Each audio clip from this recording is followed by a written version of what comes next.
जान सकते। झलक जैन आगरा से पूछती हैं, नमोस्तु महाराज जी, जीव अपने कर्म पुण्य पाप लेकर जन्म लेता है, फिर वर्तमान भाव के कर्म पुण्य पाप कब फल देते हैं?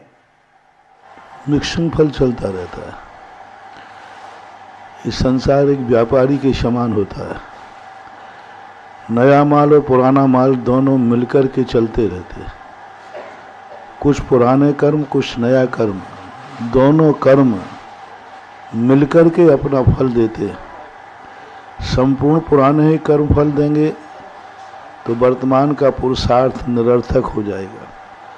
वर्तमान के ही सारे कर्म मिलेंगे तो अतीत में किए हुए अपराधों की सजा मुक्त हो जाएगी।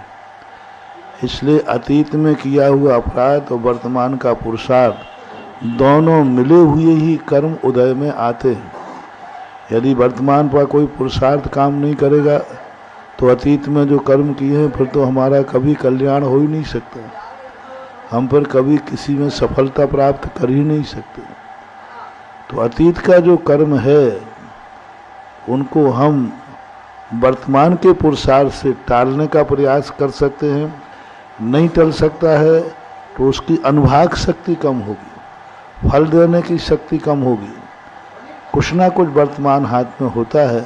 बहुतायत वर्तमान के माध्यम से ही हम अतीत को आगे पीछे कहते हैं, जिसके लिए हमारे यहाँ उत्कर्षण और अपकर्षण ये दो करण वर्तमान के परिणामों से ही होते हैं।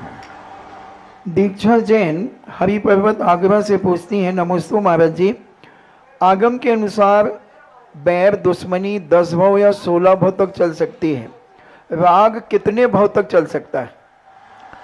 बैर भी असंख्यातों वर्ष भाव तक चल सकता है। एक बैर की बांधी हुई कसाय 40 कोड़ा कोड़ी सागर वर्ष तक चल सकता है।